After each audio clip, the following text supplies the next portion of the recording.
हे माझा मितवा मालिकेच्या आजच्या भागामध्ये आपण पाहणार आहोत की आता ईश्वरी आणि अर्णव आईबाबांसोबत बसलेले असतात आणि त्यास आता सुप्रियाने सगळ्या काही गोष्टींचा खुलासा केलेला असतो. म्हणजेच काय तर आता तिने सांगितलेलं असतं की बघा, एक गोष्ट मी तुम्हाला सांगते, या आधीसुद्धा सांगणार होते पण ते राहून गेलं. पण आता मला असं वाटतंय की या सगळ्या गोष्टी सांगायला हव्यात, कारण या सगळ्या गोष्टीला खूपच जास्त आता उशीर व्हायला लागला आहे. बाबांची जी अवस्था आहे त्याला सर्वस्वी जबाबदार हा राकेशच आहे. ही गोष्टसुद्धा आता आईबाबांकडनं ईश्वरीला कळलेली असते. दुसरीकडे आकाश हा समजवायला गेलेला असतो नम्रताला, पण नम्रताला आता काही केल्या ऐकून घ्यायचं नसतं. आकाश आता आपल्या परीनं समजवायचा प्रयत्न करत असतो, पण या गोष्टी काही केल्या डोक्यात जात नसतात. मग आता त्या दोघांच्याही मते शुभू पडतो आणि शुभू त्या दोघांसाठी छान असं आईस्क्रीम घेऊन आलेला असतो आणि ते आईस्क्रीमच तो आता देऊ लागतो. पण तरीसुद्धा वातावरण काही थंड होत नसतं. म्हणजेच आता त्यांना असं वाटत होतं की काही झालं तरी इथे वातावरण थंड व्हायला होतं, पण तसं काहीच होत नव्हतं. इकडे आता अजूनच टेम्परेचर वाढल्यामुळे इकडे मात्र आता खूपच जास्त चिडचिड नमूची होत असते. ती आता आकाशला बिलकुलही समजून घेत नाही. इकडे आता जेव्हा ईश्वरी आणि अर्णवला बाबांच्या अपघाताबद्दल कळतं की हा अपघात दुसरा तिसरा कोणी नाही तर हे सगळं घडवून आणणारा हा राकेशच होता आणि हे सगळं काही घातपात करूनच त्यांनी करवलं आहे. म्हणजे आधी मला वाटलं नव्हतं एवढ्या सगळ्या गोष्टी होतील करून, पण आता मला या सगळ्या गोष्टी बघून ना खात्री पटलेली आहे की हे सगळं काही ना मुद्दामून घडवून आलं आणि याआधीसुद्धा आम्ही तुमच्याशी बोलण्याचा प्रयत्न करत होतो, पण त्यानंतर मला काही बोलता येत नव्हतं आणि त्यामुळे बऱ्याच गोष्टी राहून गेल्या. पण तरीसुद्धा ना आम्ही प्रयत्न करायचं काही सोडलं नाही. आम्हाला असंच वाटत होतं की या सगळ्या गोष्टी तुम्हाला सांगाव्या. त्यानंतर आम्ही विचार केला की एकदा का सगळं काही ठीक झालं का सांगूया, पण आता डिलेवरी झाली आहे, पण आतासुद्धा वातावरण असं आहे की आम्ही सांगू शकत नाही आहे. पण दुसरीकडे मात्र आता असं वाटत असतं की सगळ्या काही गोष्टी ज्या आहेत ना त्या बोलून टाकाव्यात, सांगून टाकाव्यात आणि म्हणूनच ना आता बोलण्यासाठी म्हणून सुप्रिया गेलेली असते. तिला बोलता येत नसतं, कारण ती विचार करते की आता सगळं जरी सांगायला गेलं तरीसुद्धा ही लोकं आपल्यावर विश्वास ठेवतील का, हे सुद्धा मधोमध वाटत होतं. पण इकडे आता अर्णव जो आहे तो पूर्णपणे विश्वास ठेवून होता. दुसरीकडे आता खूप वाईट वाटलेलं असतं इशूला, कारण बाबांची अवस्था आज तिच्यामुळे अशी झालेली होती. बाबा, तुम्हालासुद्धा बरंच काही बोलायचं असेल ना, पण तुम्हाला बोलता आलं नसेल. हे सगळं काही माझ्यामुळे झालं आहे असं देखील बोलून ना ती आता स्वतःला त्रास करून घेत असते आणि तिच्या डोळ्यात पाणी आलेलं असतं. तेवढ्यातच आजी तिथे येतात आणि आजी विचारतात की काय चाललंय काय नेमकं, आणि काय गं ईश्वर तुझ्या डोळ्यात पाणी कसं. त्यावर आता अर्णव सांगतो की ते काय ना खूप दिवसानंतर ती तिच्या बाबांना भेटते ना म्हणूनच ती रडते, बाकी काही नाही, बाकी सगळं काही ओके आहे असं देखील आता सांगितलं जातं. जेव्हा आता या गोष्टी बोलल्या जातात ना तेव्हा कुठे जाऊन आता इकडे सगळ्यांसाठी बर्फी आणलेली असते आणि ती बर्फी आता सगळीजणं एन्जॉय करायचं ठरवतात. आज एक एक करून सगळ्यांनाच आता बर्फी देऊ लागते. मला जर तूही रे माझा मित्र या मालिकेचा संपूर्ण भाग पाहायचा असेल तर खाली दिलेल्या लिंकवर क्लिक करा आणि व्हॉट्सअपला हाय मेसेज करा. मला स्टार प्रवाहावरच्या मालिकांचे सगळे एपिसोड पाहायला मिळतील. तर आता इकडे बर्फी वगैरे देतच असतात. तेवढ्यातच राकेशची एंट्री तिथे होते. राकेशला बघून मात्र आता सुप्रियाची तळपायाची आग मस्तकात गेलेली असते. तिला आता कळत नसतं की कसं रिॲक्ट करावं. त्यातच आता आजीने ऑलरेडी सगळ्यांना बर्फी दिलेली असते. त्यातच आजी आता म्हणत असते की घ्या, तुम्हालासुद्धा जावई बापू बर्फी घ्या, असं बोलूनच आजी पुढे जाणार ते सुप्रियाने थांबवलेलं असतं. सुप्रिया म्हणत असते की 2 मिनटं थांबा, आणि असं बोलूनच ना आता सुप्रिया या सगळ्या काही गोष्टींना व्यवस्थित बघत असते आणि सुप्रियाला राग असतो. सुप्रिया बर्फी द्यायच्या नावानं पुढे जाते आणि जोरातच ना राकेशच्या कानाखाली वाजवून देते. सुप्रियाने जसं राकेशचं थोबाड फोडलेलं असतं ना तसं आता राकेश जो आहे तो एकदमच चलबिचल झालेला असतो. राकेशला कळत नसतं की काय करावं ते. त्यामुळे आता राकेशच्या कानाखाली बसल्यामुळे पाहिल्याने सगळीच जण शॉक झालेले असतात. तर आता हीच तुझी लायकी आहे आणि हीच तुझी बर्फी आहे हे देखील आता म्हटलं जात असतं. एवढं सगळं जेव्हा आता बोललं जातं ना, तेव्हा मात्र आता इकडे सगळ्यांनाच मोठा धक्का बसतो. पण कळत नसतं की कानाखाली का वाजवली आहे, कारण आजी जे आहे आजीसाठी हे सगळं काही वेगळंच होतं. मग आता ईश्वरीलाही धक्का बसलेला असतो. दुसरीकडे आता पाहायला मिळतं की नम्रताला आकाश समजवायचा प्रयत्न करत असतो, पण आकाश काही केल्या समजवूनसुद्धा नम्रतावर त्याचा परिणाम काहीच दिसत नसतो. म्हणूनच मग आता इकडे ही लोकं विचार करत असतात की शुभू म्हणतो की एवढं सगळं करूनसुद्धा जर काही पटतच नसेल, जर काही विश्वासच बसत नसेल तर काय बोलायचं आहे. आता सरळ सरळ आकाश तो आहे तो रागात बोलतो. आकाश म्हणतो की जाऊ दे, तुला जर माझ्याशी जमवून घ्यायचंच नसेल ना तर मलासुद्धा काही इंटरेस्ट नाही आहे तुझ्याशी सगळ्या काही गोष्टी जमवून घ्यायचा. तुला समजवायचा चांगला प्रयत्न मी केला, पण तुला जर समजून नाही घ्यायचं आहे सो मी सुद्धा आता तुझ्यासमोर काही हात जोडणार नाही आहे, तुझ्यासमोर आता रडत बसणार नाही आहे असंही आता म्हटलं जातं. आणि जेव्हा आता तो हे सगळं बोलतो ना, तेव्हा असं हेच म्हणणं असतं की आपलं लग्न होणार आहे आणि तू एक बायको म्हणून, म्हणजे मी तुझी होणारी बायको आहे, आताच तू माझी बाजू घेत नाही आहे तर लग्न झाल्यावर काय, असाही विचार तिच्या मनामध्ये येत असतो आणि म्हणूनच ती थोडी नाराज असते. पण आता आकाशची सुद्धा लिमिट संपलेली असते, त्यामुळे आकाश आता समजवायचं सोडून तिकडनं निघून गेलेला असतो. इकडे आता सुप्रियाला हे सगळं पडलेलं स्वप्न होतं. त्याच वेळेला आता आजी म्हणत असते की मी तुमची ओळख करून देते. मग आता आजीना सुप्रिया म्हणते की ओळखीची काय गरज आहे, कारण आम्ही एकमेकांना ओळखतोच की. पण नाही, खरं तर ना आमच्या जिजूंची ना मेमरी लॉस झाली आहे. जे काही ॲक्सिडेंट झालं त्यामुळे आता त्यांना मागचं काहीच आठवत नाही आहे, हे आता ईश्वरी सांगते. आणि हे सगळं ऐकून तर खूप मोठा धक्काच ना इथे असणाऱ्या या सुप्रियाला बसतो. म्हणजे सुप्रियाने ठरवलेलं असतं की जे काही आपल्या नवऱ्यासोबत झालं आहे, अपघात झाला आहे, याबद्दल थोडंसं का होईना बोलायला हवं, पण आता त्यांना बोलता येत नसतं. त्यामुळेच ना आता ते शांतच बसतात. पण आता सुप्रियाला जेव्हा ईश्वरीकडनं कळतं की याची मेमरी लॉस झाली आहे, तेव्हा मात्र सुप्रियाला धक्का बसतो आणि सुप्रिया आता पाहतच राहते.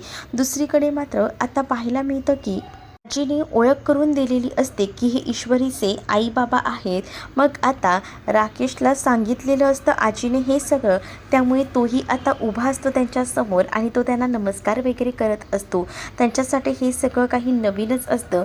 मग दुसरीकडे आता सुप्रिया जी आहे ती म्हणते की चला आता आम्हालासुद्धा निघायला हवं, कारण खूप जास्त उशीर झाला आहे, जास्त वेळ इथे थांबूनसुद्धा उपयोग नाही आहे, त्यामुळे आम्हीही पटकन आवरतो आणि आता निघतो. आणि त्याच वेळेला निघताना आता सुप्रिया जी आहे ती मात्र आजींना म्हणत असते की खरं तर अंजलीची प्रीमॅच्युअर डिलिव्हरी जेव्हा समजलं की होणार आहे तेव्हा मी मठात गेले होते आणि स्वामींकडे प्रार्थना केली होती, नवस केला होता.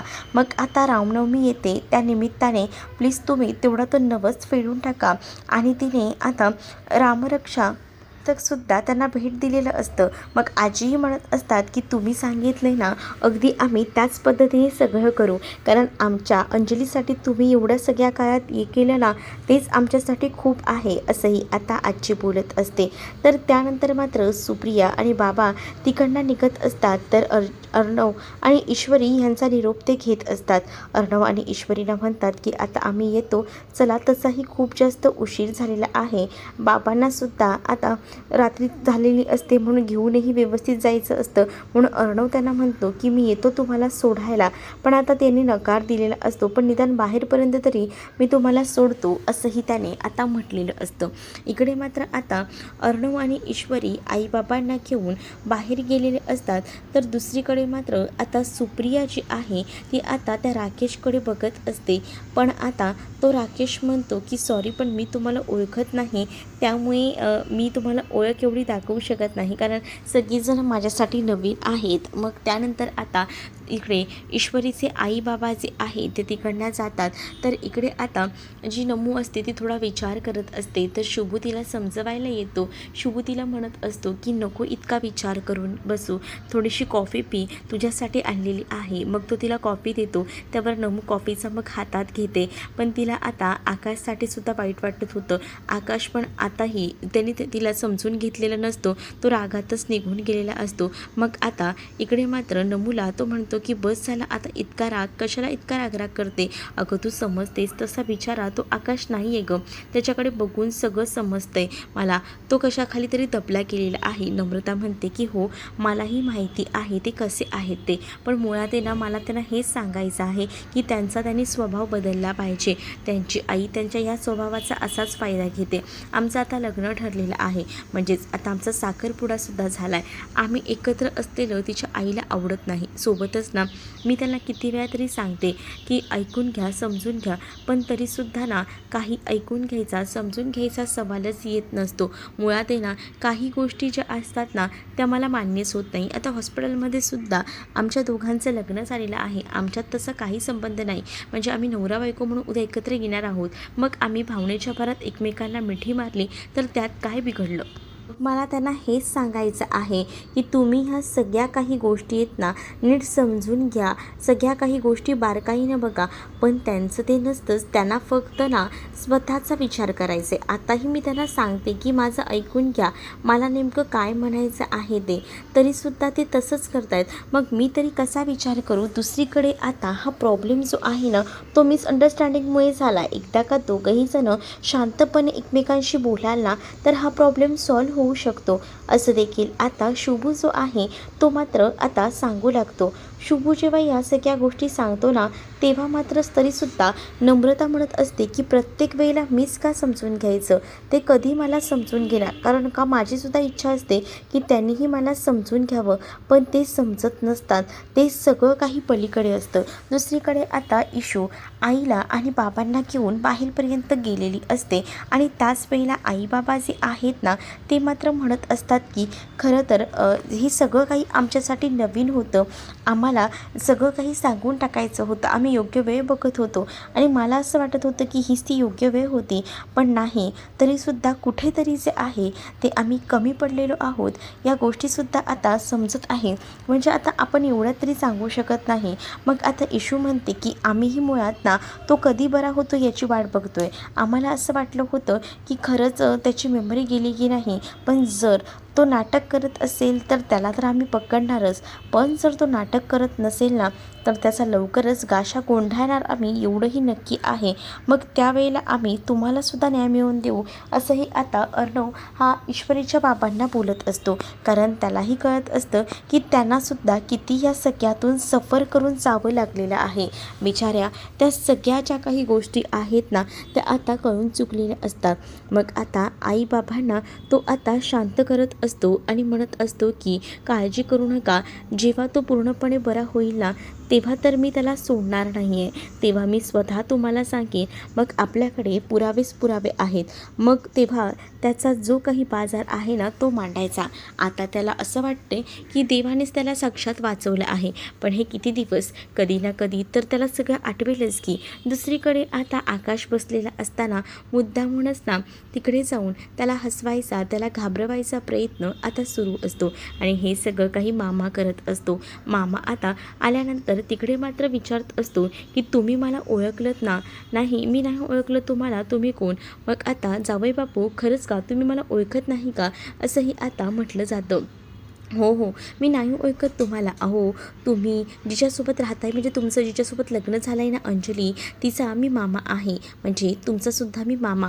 खरंच काय हो, तुम्हाला काही आठवत नाही का. मुद्दामूनच आता मामा मजा घेतच त्याला विचारत असतो. कारण मामालासुद्धा असंच वाटत असतं की राकेशचं जे काही चाललेलं आहे ते बहुधा नाटकही असू शकतं आणि म्हणूनच आता तो डायरेक्टली त्याला म्हणत असतो की काय मग आता तुम्हाला कसं काय वाटतंय. मग आता इकडे अंजली आलेली असते आणि अंजली म्हणत म्हणत असते की अहो ऐकता का हो जरा, माझं जरा ना तुमच्याकडे काम होतं, तेवढं करता का?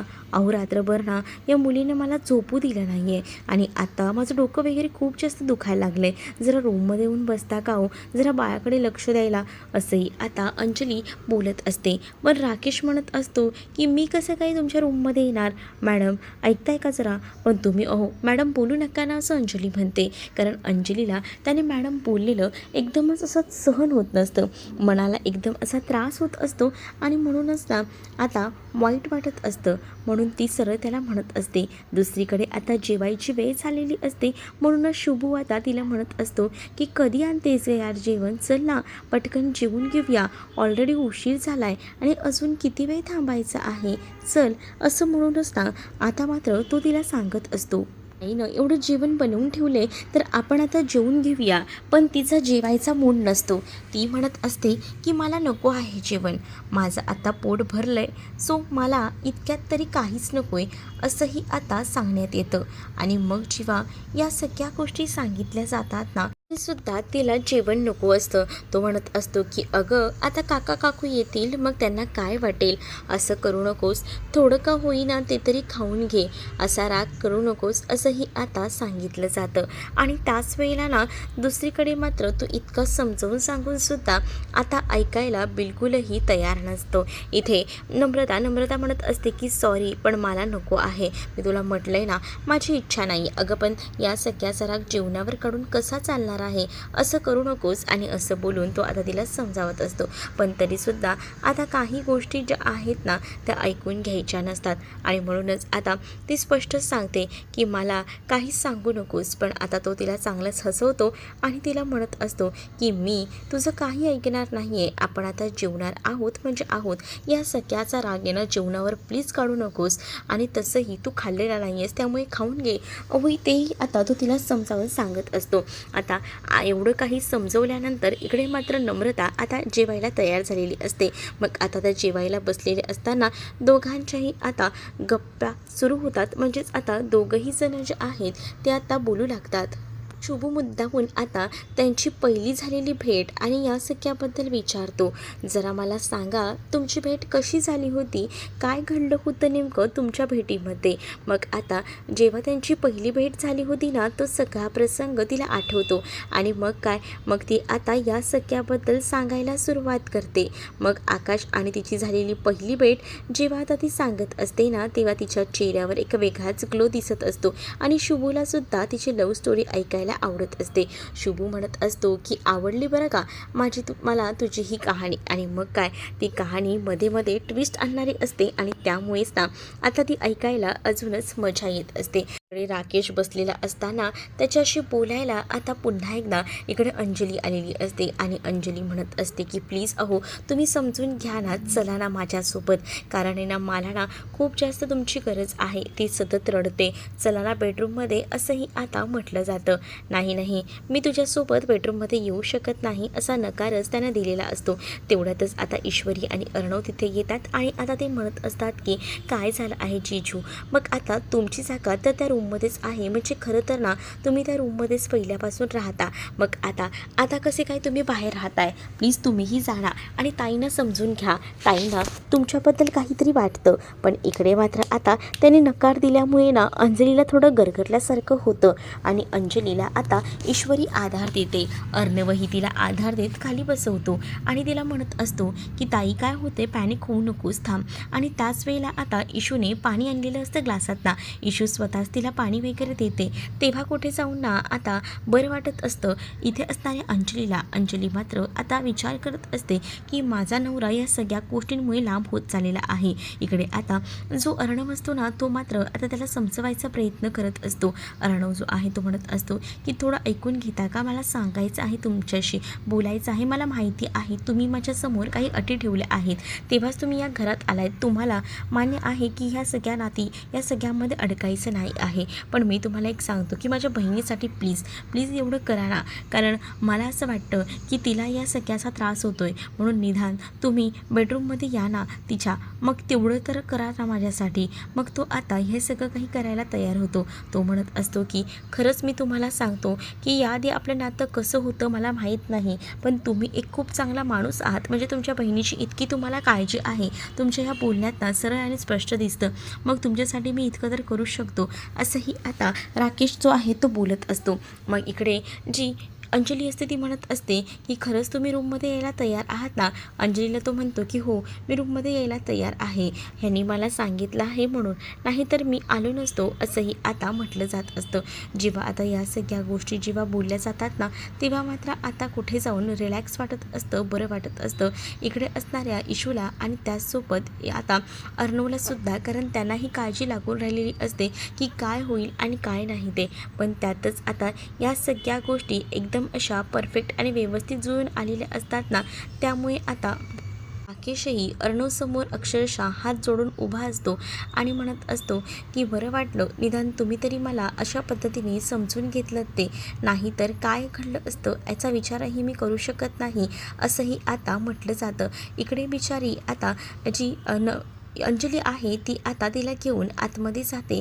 अंजली आता राकेशला घेऊन जेव्हा आतमध्ये जाते ना, तेव्हा आता ती संपूर्ण घर वगैरे दाखवू लागते. म्हणते बघा ही आपली रूम आहे आणि हे आपलं बाळ आहे. मग तोही म्हणतो की बघा तुम्ही मला या सगळ्या गोष्टी सांगताय ते सगळं काही ठीक आहे, पण ऐकताय का माझं जरा, मी तुम्हाला सांगतोय म्हणून ऐका माझं फक्त. म्हणजे तुमच्यासोबत मी ह्या बेडवर काही झोपू शकत नाही, आणि राहिला प्रश्न की इथे एकत्र असायचा, मी तुमच्यासोबत कायम एकत्रच आहे, पण मी तुम्हाला सांगू का की मी तुमच्यासोबत बेडवर झोपू शकत नाही, आपली मैत्री करूया आपण, पण थोडा धीर धरा, या सगळ्या गोष्टी इतक्यात पटकन होऊ शकत नाही. उलट तुमच्यामुळे मला राहायला घर भेटले, माझं काय झालं असतं मला खरंच माहीत नाही. मग त्यावर आता अंजली म्हणत असते की त्यात काय हो एवढं, मी तुम्हाला समजून नाही घेणार तर कोण घेणार, आणि मुळात ना मला ना तुमच्यासोबत राहायला आवडेल, आणि तुम्ही ना, मी तर म्हणते तुम्हाला जर काही आठवत नाही आहे तर आपण नव्यानं आयुष्य जगूया ना, नव्यानं सगळ्या काही गोष्टी हे करा, मग आपलं नातंही नव्याने बहरेल, तुम्हाला हळूहळू गोष्टी आठवतील तेव्हा आठवतील, पण आता आपलं नातं जर आपण नव्यानं सुरू केलं तर तेही खूप चांगलंच आहे की, असंही आता ती म्हणून त्याला सावरायचा, त्याला समजून घ्यायचा प्रयत्न करत असते. त्यावर तो म्हणतो की ठीक आहे तुम्ही म्हणताय तसा मी माझ्या परीनं प्रयत्न करतो, मला जितकं जमतं तितकं, पण सॉरी आपण मी बेडवर तुमच्यासोबत झोपू शकत नाही, मी खाली हंतरून घालून झोपू शकतो, असंही आता तो म्हणत असतो. त्यावरती म्हणते की बरं ठीक आहे, माझी काही अशी एकदम हौस नाही आहे, माझी तुमच्यावर जबरदस्ती नाही आहे, तुम्ही खाली झोपू शकता. मग आता ती त्याला हंतरून वगैरे काढून कपाटातून वगैरे देऊ लागते, कारण त्याची जर इच्छा नाही आहे बेडवर झोपायची, निदान तो बेडरूममध्ये आला आहे ना, हीच गोष्ट कुठेतरी आता बरी वाटत असते इथे असणाऱ्या या अंजलीसाठी, आणि त्यामुळेच ना अंजली खूप जास्त खुश असते. निदान या ना त्या कारणामुळे का होईना आता आमच्यातला जो काही दुराव आहे तो कमी होऊ शकतो, असंच कुठेतरी आता वाटू लागलेलं असतं. म्हणून अंजली आता त्याला काहीसुद्धा बोलत नाही, ती त्याच्या होला हो असं म्हणते, आणि ठीक आहे तुम्ही इथे राहू शकता माझ्यासोबत, असंही ती म्हणत नव्यानं आपण आपल्या नात्याला सुरुवात करूया, हेही आता ती सांगू लागते. एकतर आता रात्रभर झोप झाली नव्हती, आणि त्यामुळेच ना आता तिला असं वाटत होतं की तिच्यासोबत जर कोणी असेल तर ते बरंच आहे ना, म्हणूनच तर ती आता विचार करतच म्हणते की ठीक आहे तुम्ही इथे थांबा, आणि मग काय, अर्णव ईश्वरीसुद्धा रूममध्ये झोपलेले असतात, आणि त्यावेळेला ना त्यांना काही केल्यास झोप लागत नसते, आणि त्यामुळेच ना झोप न लागल्यामुळे आता इकडे तो लगेचच उठून बसतो, आणि जेव्हा उठून बसतो ना तेव्हा मात्र आता तो इकडे तिकडे पाहू लागतो, आणि त्याच वेळेला ईश्वरीलासुद्धा बघतो. ईश्वरीलासुद्धा तो विचारतो की हे काय, तू सुद्धा झोपली नाहीस का?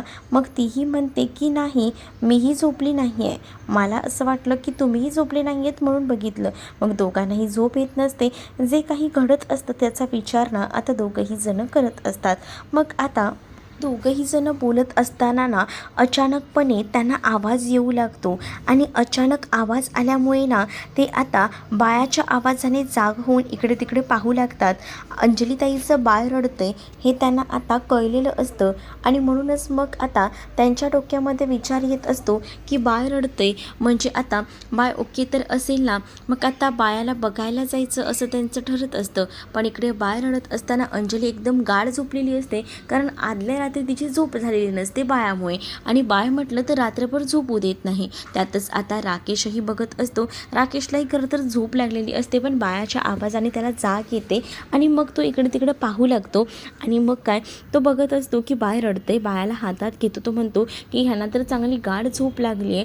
मग आता तिच्यासाठी का होईना तो बाळाला आपल्या हातात घेतो आणि बाळाला पाळण्यातून बाहेर काढून तो आता रूमच्या बाहेर जाऊ लागतो. म्हणजे त्याला असं वाटतं की निदान ही झोपली आहे तर हिला झोपू द्यावं, मग हिची जाग व्हायला नको. म्हणूनच तो बाळाला घेऊन बाहेर जायला निघतो. अर्णव आणि ईश्वरीसुद्धा बाळाचा आवाज ऐकून आता रूमच्या बाहेर आलेले असतात आणि बघत असतात. तर तोपर्यंत राकेश ना बाळाला घेऊन दरवाजाच्या बाहेर जात असतो. मग आता अर्णव ईश्वरी विचार करतात की हा नेमका कुठे जातोय. मग ईश्वरीसुद्धा अर्णवला म्हणते की आपल्याला ना आता खरं रूप ह्याचं कळेल की हा काय करतोय ते, आणि म्हणूनच दोघंही जण त्याच्या मागोमाग आता हॉलमधून बाहेर येतात. दरवाजाच्या बाहेर येऊन अंगणामध्ये इकडे तिकडे शोधत असतात, पण त्यांना राकेश कुठेही दिसत नाही, कारण तो बाळाला घेऊन बाहेर गेलेला असतो. मग त्यांना असं वाटतं की राकेश पळून तर गेला नाही ना.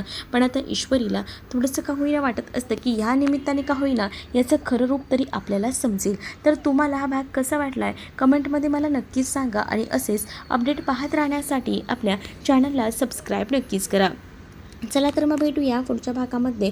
तोपर्यंत टाटा बाय. व्हिडिओ आवडला असेल तर लाईक करायला विसरू नका आणि संपूर्ण एपिसोड पाहायचा असेल तर खाली दिलेल्या लिंकवर क्लिक करून